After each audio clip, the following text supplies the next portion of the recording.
Hello guys, it's Randall with Bitraged. So I want to do a follow-up video on Joe's two videos, and we're not just trying to harp on the Bitcoin thing, but there are some facts that I would like to share with you. I'm noticing a lot of articles and YouTube videos coming up today that are basically just total nonsense, not based on facts. They're just some clown just spewing random stuff off the top of their curly heads. And honestly, I'm not really interested in some clown who doesn't trade the market, who doesn't understand the market, explaining something that they really don't understand. I'm going to just play a little bit of his video for you to get maybe a little bit of what he's saying. And then I want to explain to you something that's very important.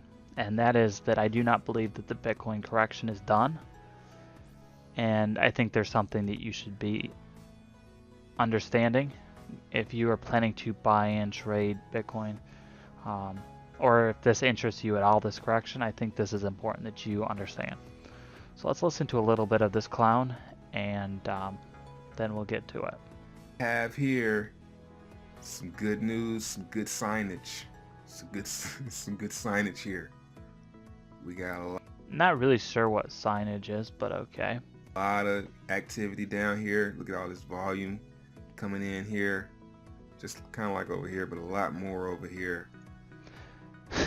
It's like I mentioned in Crypto Love video. I love it when these guys try to explain something they don't really understand, and they're like, it's a lot of volume, kind of like over here, but even more. I mean, like, duh. I mean, like, a 2-year-old could have told you that. There's more volume here. I mean, like, duh. It just blows my mind, these guys. It's like, and he has 135,000 subscribers. It blows me away. So we might have found the bottom at, call it 6,000. What I'm looking for, same thing as over here though. So remember when we thought we had found the bottom what was this, 3 or 4 days ago? And we thought we had found the bottom. I just want to jump in here and say, when he says we, he should be just saying I, because, well, I'm sure there's other clowns that did too, but I certainly am not part of his little weird clown group that believed that the correction was done at this point. And the reason why I didn't, and the reason why Joe dropped a video on February 2nd, which is right around here, it's right around there. So the reason why he explained in his video why we believed it was headed probably more likely down to the 6,000 range, which is pretty much what it hit. It wasn't that we just guessed and got it right. It's that we did hours of research on this. This is what we do. I mean, we trade. I know that may boggle somebody's minds, but we actually do trade. We trade the market. We understand the market fairly well. And because the market matters to us on making money and we don't involve ourselves in Ponzi schemes, it's kind of important that we make good trades. And to make good trades, we have to understand the market. So, no, we didn't think it was done here. We were sure that it was going to head down because, again, it did break through the moving average, which he does mention that, breaking through the moving average, but you can't just take one oscillator. You can't take one indicator and just say, okay, it broke through the moving average, so now we're gold and we're going to the moon. You got to look at everything. You got to look at the big picture. You got to look at the whole picture. And I said we got to get above this 100 moving average EMA. Same thing looks like it's playing out here. So in my eyes, we're not out of the woods yet. So, not everything he says is wrong. There is some truth throughout this video. Let me rephrase that and say there are some things that are true that he mentions throughout the video. It's just his deductions and the way he uses or misuses them and interprets them. It just shows that he's kind of clueless. Um, so I'm not disqualifying and discounting moving averages. I think they're powerful, and I think that they have told us a lot. It's something we used to determine that we were headed down to the 6,000 range. But to sit there and basically, he says in this video that when we break through this range, if we can get through past this yellow, then we should be golden. And that's kind of his philosophy. So we're just going to wait and see. Of course, what I would like though is for us, these two lines here. These are remember the trend line. Let's get zoom out a little bit. So it's interesting. He was using a 1 hour. This is a good reversal candlestick right here. Whenever you see like, and it shoots. Look at this buying volume here coming in too. So what I want to see is us.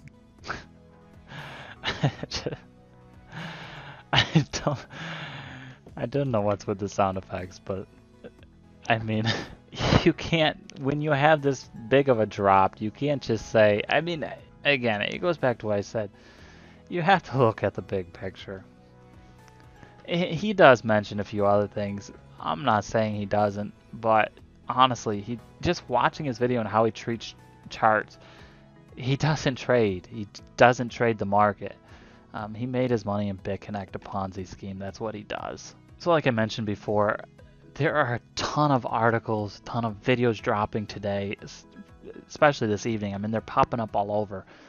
And part of it is because, let's go to the 1 hour like he was at. And this part here is cropped up. But besides that, what most people were seeing was a lot of green.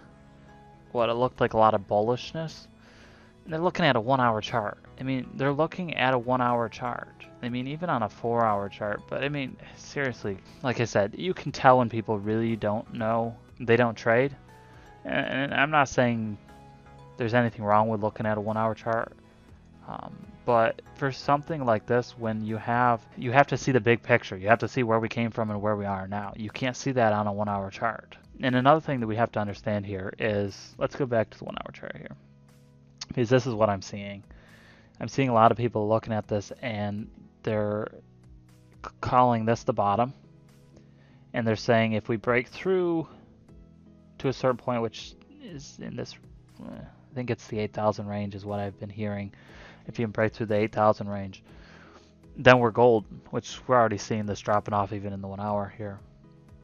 But what these people don't understand, and like I said, it's because they don't trade. What they don't understand is when you have a drop from 20,000, or we could say even 15,000 or 17,000 in this range, when you have a drop that significant down to basically 6,000, you can't just go up and everything be hunky-dory. All right? You have to retest support. And I think this is what people miss. And let's look at the 4 hour chart here. Let's look at a couple support levels here. So we had, and let me just remind you, this support level back here is what we just retested. We just retested. So from November 12th, now we're just coming back to that point. Now we have to ask ourselves why. We never retested it here. We should have retested it here. We had a significant bull run. We dropped a little bit. We had a huge bull run, running right up to 17,000. And it's important to understand that you create resistance at these points, and that resistance is always retested. And you create support at these levels, and that support is always retested. And the sooner a support is retested, maybe not the sooner, but if it is retested soon, it becomes stronger. All right. If you go from November all the way to now to retest, you have to drop all the way back down there to retest it. You can't retest it from up here. So that's why, had we actually retested this point here, it would have been a stronger climb. And had we been retesting at each point, it would have been a stronger climb. But these type of bull runs are based on a lot of, I'll use a technical term, fluff. It's people that see a market going up and they want in on it. You know, they hear clowns like John McAfee saying, Bitcoin's going to go to $1 million, and they're like, okay, man, alive. It just went from 6,000 to 20,000. I better buy in. And there's a lot of people who bought in here. There's a lot of people who bought in here. There's even a lot of people who bought in down here in the 15,000 range, and then were selling out all along the road down because they didn't understand the market. Okay, back to the points I was making on support. So you have to retest those support lines. And when you break through that support becomes resistance. All right, so the next time you come down, the next time you come back up, that support line becomes resistance. And you see that here. All right, so that was a support line. We went up, we broke through this support here, and we dropped down to here. And when we came back, that original support line became resistance, and we couldn't break through it. So support that is broken becomes resistance. It's an important point to understand in crypto. Well, it's an important point to understand in market, whatever market you're dealing in. So when you have a plunge in the market like this, it's important to understand that the market always will retest that support. It may take months, all right? It may go from November to February, but it's going to retest that support.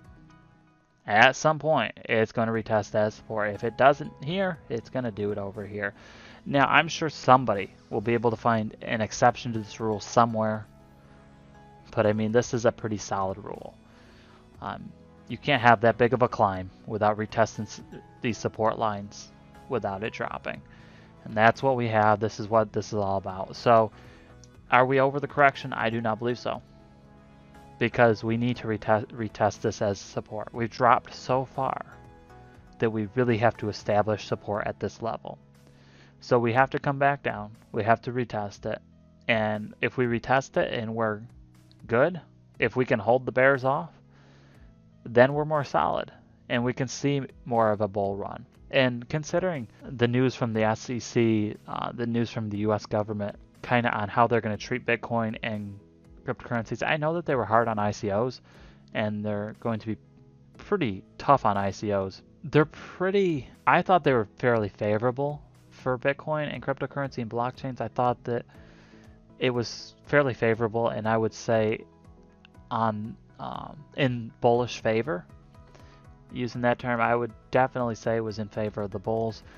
So I do think that's going to play into the market over the next couple of days, and I think you're going to see bull runs from that. But it's important to understand, even if over the next 24, 36, 48 hours, even if we ride up to 9,000, it's going to have to come back down and test. And the farther we go up without testing means the farther we have to come back down at some point. So this point has to be retested. It's going to be retested at some point.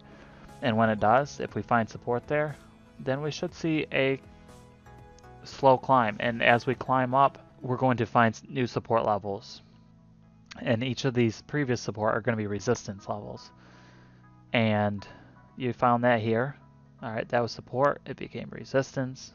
We're headed back down a little bit here. It's just important that we understand that's how the market works, and to really see this Bitcoin be stable, it has to retest these points. So I hope that maybe you've learned a little bit from this. Maybe your eyes have been opened a little bit. Maybe, I hope. It's important that you look at the big picture when you're trading, especially something as large of a cost as Bitcoin. So I would not recommend buying into Bitcoin right now. Now, I could be totally wrong, and we could ride right up to 13,000, but you can't just have a V pattern from this drop. You have to at least have a W from a market structure. And honestly, until we see that, I haven't bought in yet from this drop. All right. Now, trading ups and downs is one thing. As far as buying in, no, I'm waiting. If we retest the support line, which should happen fairly soon, and we find support there, I'm going to buy in at 6,000. But if it breaks that support, then I'm going to wait for it to find new support and buy in at the lowest point.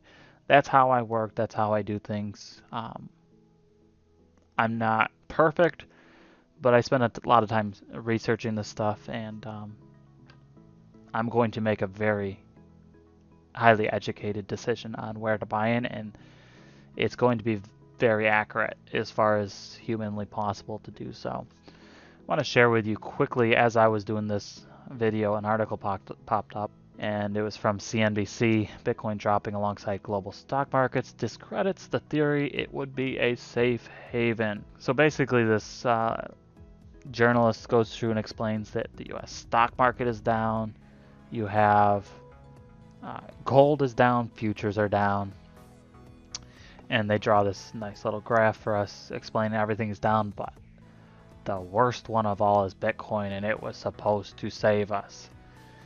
Basically another clueless person who, if you look at their profile, doesn't have any background in finance, doesn't have a background in stock market, doesn't have a background in trading, doesn't have a background in cryptocurrencies or blockchains, just a journalist, and not a very good one.